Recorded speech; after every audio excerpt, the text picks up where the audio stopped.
کے صوبے بلوچستان میں ذکری کمیونٹی امید اور خوف کے بیچ زندگی گزار رہی ہیں۔ ان کا ماضی فسادات اور حال مشکلات سے بڑا ہوا ہے۔ ذکری مسلسل جو ہے دباؤ اور پریشر میں جو ہے زندگی گزارتے، بلکہ وہ شہروں میں رہنے ہی نہیں دیا جاتا تھا ان کو، وہ جنگلوں میں چلے گئے۔ ان کے علمی جتنا یہاں پر ایک مرکزی ان کا جو ہے کتب خانہ تھا، اس کو جو ہے جلا کے راکھ کر دیا گیا۔ پہلے تو کیا ہے، پہلے لوگوں نے مار دیا ہے، ٹھیک ہے نا۔ وہ جس نے مار دیا اس کا نام تو میں نہیں لینا چاہتا، ٹھیک ہے نا۔ میرے لیے اور آپ کے لیے دونوں یہ اچھا نہیں ہے۔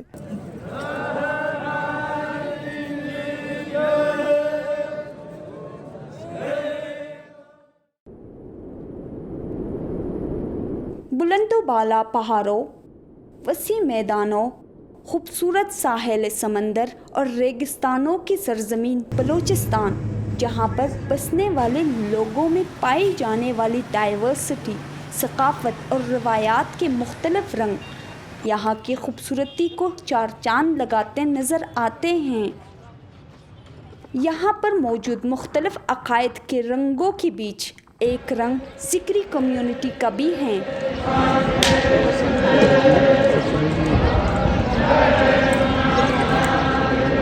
آخر ذکریزم ہے کیا؟ بلوچستان میں ذکری اور نمازی کے اصطلاح کس کے لیے استعمال ہوتی ہیں؟ اور کیا کچھ علاقوں میں ایک گھر میں ایک فرد ذکری اور ایک نمازی ہو سکتا ہے؟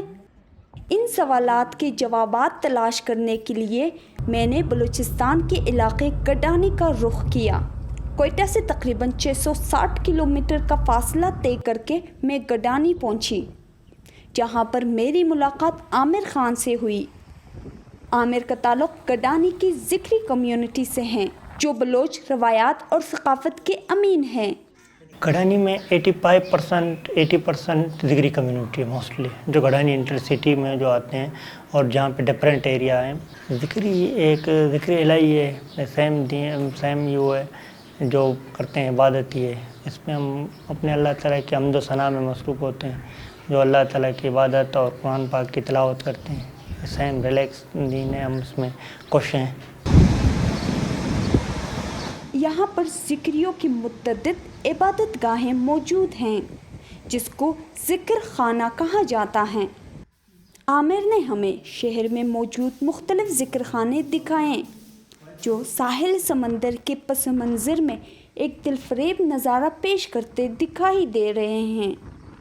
یہاں پہ گروپ کی شکل میں آپ لوگ ذکر کرتے ہیں یا انڈیویجول؟ گروپ کی شکل میں کرتے ہیں زیادہ تر، انڈیویجول بھی کرتے ہیں۔ کوئی آتا ہے انڈیویجول، اگر گروپ کے بعد چلا جاتا ہے، بعد میں آتا ہے تو انڈیویجول بھی کر سکتے ہیں۔ علاقے میں ذکری اور نمازی کے اصطلاح استعمال ہوتی ہیں۔ دراصل نمازی سے مراد علاقے کے وہ لوگ ہیں جو مسجدوں میں جا کر نماز پڑھتے ہیں، جبکہ ذکری ذکر خانوں میں ذکر کرتے ہیں۔ ہمیں بتایا گیا ہے کہ مکران ڈویژن اور ان کے ملقع علاقوں میں ایک ہی گھر میں ایک بندہ ذکری اور دوسرا نمازی ہو سکتا ہے۔ ذکری کمیونٹی کی تاریخ کے بارے میں جاننے کے لیے میں نے بلوچستان کے شہر تربت کا رخ کیا۔ تربت گڈانی سے 655 کلومیٹر پر واقع ہیں۔ وہاں پر میری ملاقات ذکری کمیونٹی کے روحانی پیشوا سید عیسیٰ نوری سے ہوئی۔ انہوں نے مجھے بتایا کہ ذکریت کی ابتدا 10ویں ہجری میں سید محمد جون پوری سے ہوئی، جسے ذکری حضرت امام مہدی مانتے ہیں۔ ذکریت کا تعلق اصل میں ہندوستان سے ہے۔ 10ویں صدی ہجری میں ہندوستان سے جو ہے اس کی ابتدا ہوئی تھی۔ وہاں پر جو ریاست شرقیہ تھی، جس کا ہیڈ کوارٹر جو ہے جون پور تھا، وہاں سے اس کی جو ہے ابتدا ہوئی تھی۔ اس کے بعد جو ہے پھر تقریباً 100 سال کے بعد اس کے تو وہ وہاں سے پھر یہاں آئے، تو وہاں سے ان کے جو ہے سید محمد جون پوری کے جو ہے پرپوتے تھے سید محمد بن سید جعفر، وہ وہاں سے جو ہے یہاں آئے۔ وہ یہاں پر جو ہے انہوں نے یہاں پر اس کی جو ہے آپ یہ کہیں کہ نشاط ثانیہ وہیں سے اس کی ہوئی ہے۔ ایک اندازے کے مطابق اس وقت پاکستان میں تقریباً 10 لاکھ سے زیادہ ذکری آباد ہیں۔ دلچسپ بات یہ ہے کہ ذکریوں کے نبی پنجابی تھے، ان کی مذہبی کتابیں فارسی میں ہیں اور ان کی کمیونٹی میں زیادہ تر بلوچ ہیں۔ پاکستان میں تمام ذکری صرف بلوچ ہیں اور ان کے علاوہ کوئی بھی غیر بلوچ ذکری نہیں ہیں۔ ذکری کمیونٹی اپنے مذہب کی تبلیغ نہیں کرتی اور اپنے روحانی معاملات کے ارد گرد ایک حد تک رازداری برقرار رکھتے ہیں اور اپنے مذہبی سرگرمیوں کی کوریج کی اجازت بھی نہیں دیتے۔ عیسیٰ نوری کے مطابق بلیدہ کے علاقے میں سید محمد بن سید جعفر کے ساتھی ابو سید بلیدی نے اپنی ایک ریاست قائم کی جو کہ 100 سال تک قائم رہی۔ اس دوران ذکریت کو بہت فروغ ملا اور یہاں پر بڑی تعداد میں لوگوں نے ذکریت کو قبول کیا۔ اقتدار چھین جانے کے بعد ذکریوں کو ظلم اور ستم کا سامنا کرنا پڑا۔ 25 سال تک جو ہے گچکیوں کا جو ہے ذکری گچکیوں کا جو ہے یہاں پر اقتدار تھا، تو اس کے بعد جو پھر گچکیوں کے مقابل اقتدار، گچکیوں کا تو اقتدار ختم نہیں ہوا لیکن جو ذکری تھے ان کا جو ہے اقتدار ختم ہو گیا، اور اس کے بعد ذکری مسلسل جو ہے دباؤ اور پریشر میں جو ہے زندگی گزارتے، بلکہ وہ شہروں میں رہنے ہی نہیں دیا جاتا تھا ان کو، وہ جنگلوں میں چلے گئے۔ ان کے علمی جتنا یہاں پر ایک مرکزی ان کا جو ہے کتب خانہ تھا اس کو جو ہے جلا کے راکھ کر دیا گیا۔ پھر ایک دفعہ لوگوں کے پاس جو ہے ایک آدھ قلمی نسخے رہ گئے تھے، تو ظاہر اس زمانے میں پریس تو تھا ہی نہیں، اور لوگ جو ہے سارے ان پڑھ، اکثریت ان پڑھ ہو گئی، تو کچھ لوگوں نے پھر بھی جو ہے اس کو محفوظ کر لیا۔ ابھی پراگندہ صورت میں وہ جو ہے چیزیں ہیں جن میں یہ ساری جو ہے جب کڑیاں ہم ملاتے ہیں تو یہ ساری جو ہے ایک تصویر بن جاتی ہے۔ عیسیٰ نوری کے مطابق ذکریوں کے لیے مشکلات اب بھی کم نہیں ہوئی، لیکن ہم یہ کہیں کہ ذکری مطمئن ہے، مطمئن ابھی بھی نہیں ہے، پریشر ہے ان کے اوپر، کہیں جو ہے مذہب کے نام پر، کہیں دوسرے معاملات میں، کہیں کسی شادی کے معاملے پر ان کو تنگ کر کے جو ہے پریشان کیا جاتا ہے۔ اس طرح کی چیزیں ابھی بھی ہے، ہوتی رہے۔ کسی کی بچی کو اغوا کر لیا، پھر وہاں جا کے جس طرح ہمارے سندھ میں جو ہوتا ہے، پھر اس کو جو ہے کسی کے ساتھ اس کی شادی کر دی اور کہا کہ بھئی اب تو یہ تو پہلے کافر تھا اب مسلمان ہو گیا ہے، لہٰذا یہ اب ہماری ملکیت ہے۔ اور خاص طور پر ایک مخصوص طبقہ ہے ہمارے ملا صاحبان کا، وہ تو بالکل جو ہے وہ تو کسی کے خلاف بھی جب پیچھے پڑتے ہیں تو پھر خاموش نہیں ہوتے نا وہ۔ تربت شہر کے مرکز میں واقع کوئی مراد ذکری فرقے کا مقدس مقام اور مرکز ہیں، جہاں پر ذکریوں کا سب سے بڑا اور مقدس مذہبی تہوار منعقد ہوتا ہے۔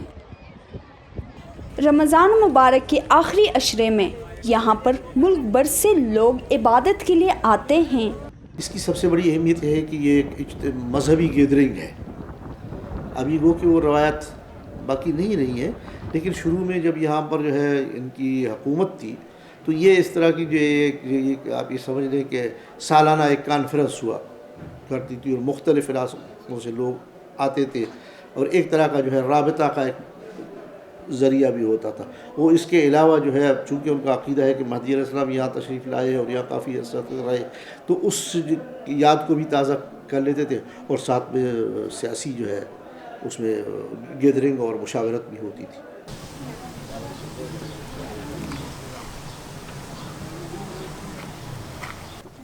ذکریوں کے عقیدے کے مطابق سید محمد جون پوری یہاں آئے تھے اور یہاں انہوں نے دعا مانگی جو قبول ہوئی۔ اس حوالے سے اس کا نام کوئی مراد پڑ گیا، یعنی جہاں مراد پوری ہوئی۔ اس کے اندر ننگے پاؤں ہی جانا ہوتا ہے، جہاں ذکری اپنی مذہبی رسومات ادا کرتے ہیں۔ اس جگہ سے آگے کوئی مراد کے قریب ہمیں فلم بندی کی اجازت نہیں دی گئی۔ یہ عبادت ہے ہمارے، ہم ادھر سال میں 3-4 جو ہوتے ہیں، شب برات ہے، شب معراج ہے، 9 ذوالحج ہے، ہمارے لوگ آتے ہیں یہاں عبادت کرتے ہیں، رات کو صبح دعا کرتے ہیں، پھر چلے جاتے ہیں۔ اس کے تو رمضان کی اہمیت ہے، 27 رمضان، ہم 27 رمضان کو لیلۃ القدر سمجھتے ہیں، لوگ آتے ہیں ادھر عبادت کرتے ہیں، اعراض کرتے ہیں، حسنات کرتے ہیں۔